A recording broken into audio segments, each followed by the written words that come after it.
सो ही guys आज हम देखने वाले हैं क्लास 8 की इंग्लिश के पूरी बुक के chapter the waiting for the rain को।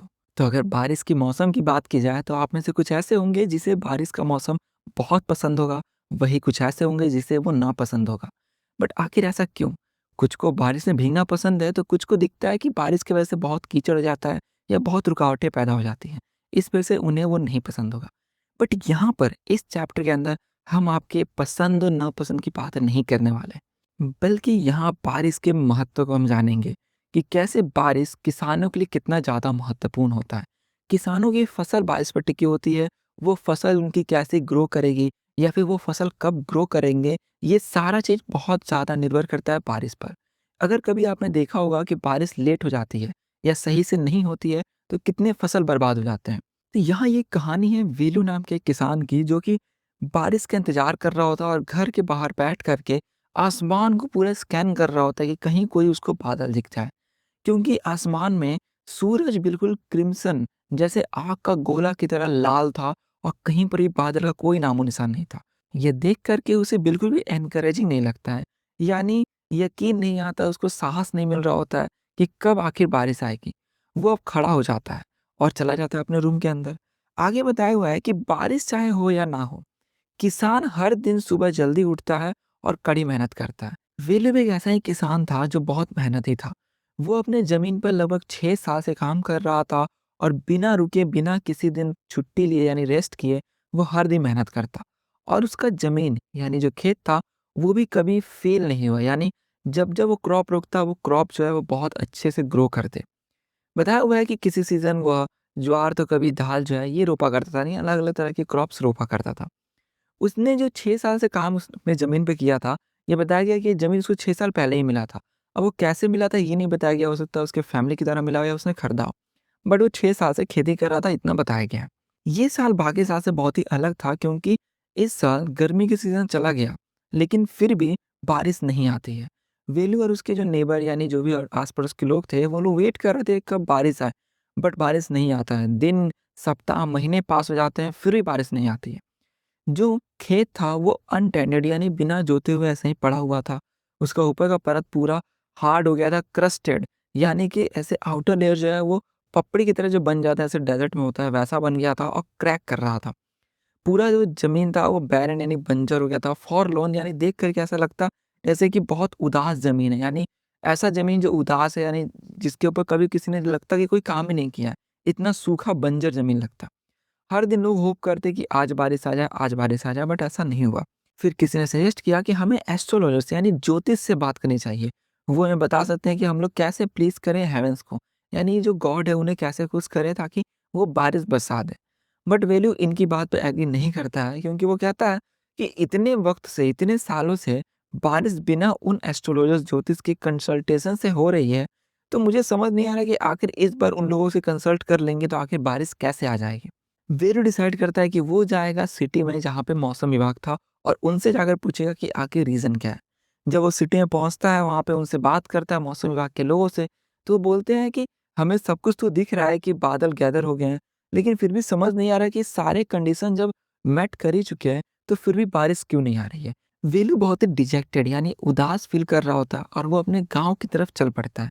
जब गाँव जा रहा होता है तो बीच में थोड़ा थक जाता है, थोड़ा प्यास लगता है, ऊपर से रोड पे बहुत ही धूल था, इस वजह से वो छींकता और खाँसता है। तो वो डिसाइड करता है रेस्ट करने का, यानी कि उसे रुकने का। उसने लास्ट ट्री देखा और वहाँ पे जा कर के उसके छाँव में वो रुकता है। जैसे ही देखता है वहाँ पर पहुँच कर के कि एक वहाँ पे ओल्ड वुमन यानी बूढ़ी औरत बैठी हुई थी।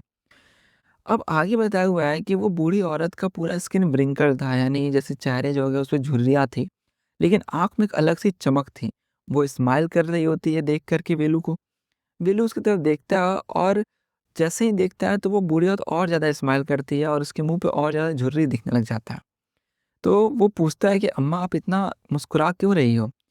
यहाँ पर कितना हालत खराब हुआ पड़ा है, बारिश नहीं हो रही है, लेकिन आप फिर भी मुस्कुरा रही हो, मतलब मुझे कोई रीज़न नहीं दिखता है कि आप क्यों मुस्कुरा रही हो?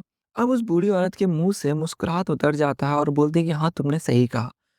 फिर वेलू बोलता है कि मुझे समझ नहीं आ रहा है कि आखिर मैंने ऐसा क्या किया है कि मुझे यह सब देखना पड़ रहा है। तो वेलू फिर बोलता है कि मैं इतना मेहनत करता हूँ, इतना ईमानदारी से अपने काम को करता हूँ, लेकिन फिर भी पता नहीं क्यों मुझे पनिश किया जा रहा है। बिना बारिश के मैं कैसे टिल करूँगा लैंड को, यानी प्लो, यानी उसको जोतूँगा।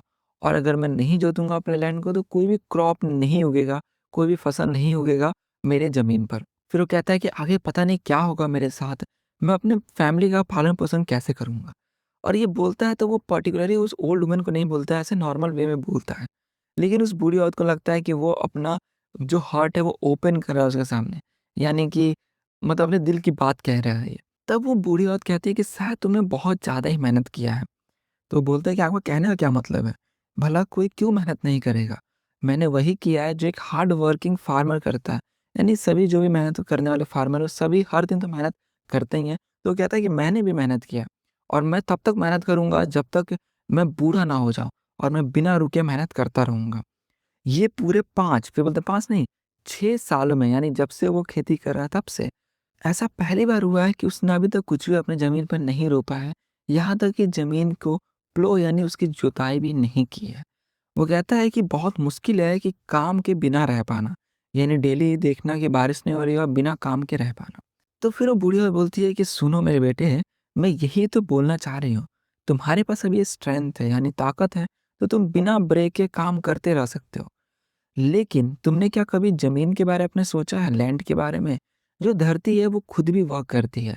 जब तुम प्लो करते हो फिर कुछ उसमें बोते हो कोई भी फसल, तो उस समय पूरा जो धरती है, पूरा अर्थ है वो काम कर रहा होता है।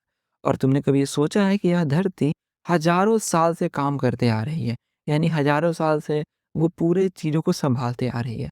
मिट्टी, ज़मीन और ये पूरा धरती का वो बात करती है कि वो बिना रुके वो सभी की मतलब मदद करती है। यानी जो भी ज़मीन है, सभी में फसल उगते हैं तो मानो ज़मीन अपना खुद का भी काम कर रहा है, उस फसल को बड़ा करने में, ग्रो करने में। तो क्या तुम्हें ज़मीन को थोड़ा रेस्ट देने नहीं चाहिए? क्योंकि वो तो हज़ारों साल से काम कर रही है। और वो फिर एकदम हल्का-सा स्माइल करती हैं। तो फिर वेलू बहुत ही पज़ल्ड यानी कन्फ्यूज़ होता है। वो बोलता है कि ज़मीन को रेस्ट करने देना? यानी समझ नहीं पाता है कि आखिर वो क्या कहना चाह रही है। तो बूढ़ा बोलते हैं कि हाँ, ये थोड़ा समझना तुम्हें मुश्किल लग रहा है, बट तुमने कभी रियलाइज़ नहीं किया है कि अर्थ बहुत ही बूढ़ी है।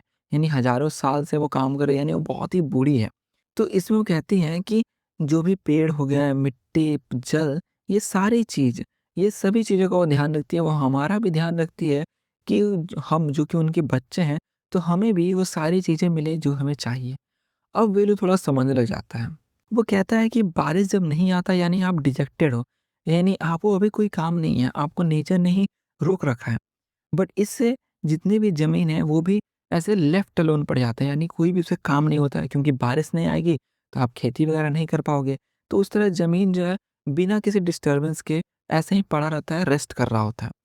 और जैसे ही फिर बारिश आती है, तो उस पे जैसे ही पानी पड़ता है ज़मीन पर, तो ज़मीन वापस से फ्रेश हो जाता है और वो तैयार रहता है, यानी एक्टिव हो जाता है कि वो अब क्रॉप को रोपने के लिए यानी ग्रो करने के लिए रेडी हो जाता है कि वो चाह कि जैसे ही कोई रोपे क्रॉप को, तो वो जल्दी ग्रो करे उसे। तब वो बूढ़ी औरत बोलती है कि हाँ, तुम समझ गए हो, क्योंकि देखो नेचर भी कुछ चीज़ें जानती है, तो नेचर जैसा है उसे वैसा रहने दो और तुम भी घर जाओ बिना किसी टेंशन के। अब वो उठती है बुढ़ी औरत, चली जाती है। इसके बाद फिर वेलू भी उठता है और वो भी फिर अपने होमवर्ड यानी घर की तरफ चल पड़ता है। वो सोच रहा होता है कि उसका जो ज़मीन का है, यानी इसमें वो खेती करता है, वो भी शायद अभी आराम कर रहा है, क्योंकि वो इतना उसको वर्क किया गया है 6 साल में बिना रुके, यानी सीज़लेस कंटीन्यूअस वर्क जो करता है इतने सालों से, तो वो भी शायद अभी आराम कर रहा है। फिर चलते-चलते शाम हो जाता है, वो अपने गाँव पहुँच जाता है। वो सोचता है कि हाँ, बूढ़ी औरत शायद सही ही बोल रही है। फिर जैसे ही देखता है सूरज की तरफ, तो सूरज ढल रहा होता है, लेकिन वो बोलता है कि अरे ये क्या? ठंडी हवाएँ बहने लग जाती है, उसको पीठ पे फ़ील होता है। फिर उसको शोल्डर पर धीरे-धीरे गिरने लग जाता है, बूँदें छोटे-छोटे जो वाटर है, यानी ड्रॉपलेट्स जो हो गया बारिश का, वो गिरने लग जाता है। और वो देखता है ऊपर की तरफ, तो ऊपर काले बादल छाए हुए थे, लाइटनिंग हो रहा था और ठंडा गिर रहा था और एकदम मस्त स्वीट फ्रेगनेंट रेन, यानी जो रेन की खुशबू जो आती है वो आ रही थी और बारिश जो है वो होना शुरू हो जाता है। वेलू घर चला जाता है लाफ और हैप्पी, यानी हँसते हुए खुशी के मूड में। तो ये था पूरा ये कहानी। देखा जाए तो कहानी बहुत ही आसान था और इसके अंदर नेचर को बताया गया है कि नेचर भी कभी-कभार रेस्ट करता है। तो चलो एक मतलब हद तक माना जाए तो ये बात सही है कि नेचर चलो रेस्ट करता है। लेकिन अगर मैं सीरियस टोन में आपको बताऊँ, तो अभी जैसे पॉल्यूशन वगैरह की वजह से ग्लोबल वार्मिंग बढ़ रहा है और क्लाइमेट धीरे-धीरे चेंज हो रहा है।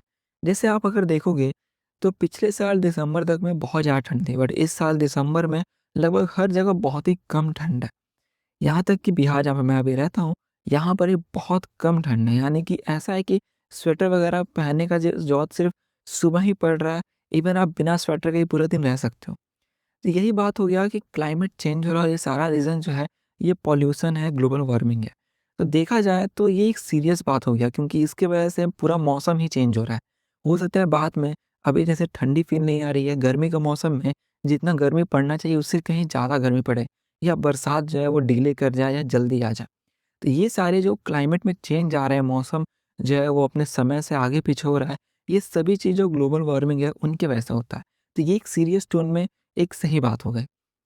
कहानी में एक अलग टोन में लिया गया है जिसमें बताया हुआ है कि जो धरती है वो रेस्ट कर रही होती है, बट एक्चुअल में इसका रीज़न थोड़ा और डीप है। तो ये है पूरा इस कहानी के अंदर। ये कहानी बहुत ही ईज़ी था एग्ज़ाम पॉइंट ऑफ व्यू से देखा जाए, तो इसमें ऐसा कुछ भी नहीं है जो आपको अलग से जानने की या फिर स्ट्रेस होकर के याद करने की ज़रूरत पड़ेगी क्योंकि सब बहुत ही सिंपल था। तो ये था पूरे इस कहानी के अंदर। आशा करता हूँ आपको वीडियो अच्छी लगी तो प्लीज़ लाइक कर दें, दोस्तों से शेयर कर दें और हाँ, चैनल को सब्सक्राइब करना बिल्कुल भी ना भूलें। तो मिलते हैं अब नेक्स्ट चैप्टर की वीडियो में।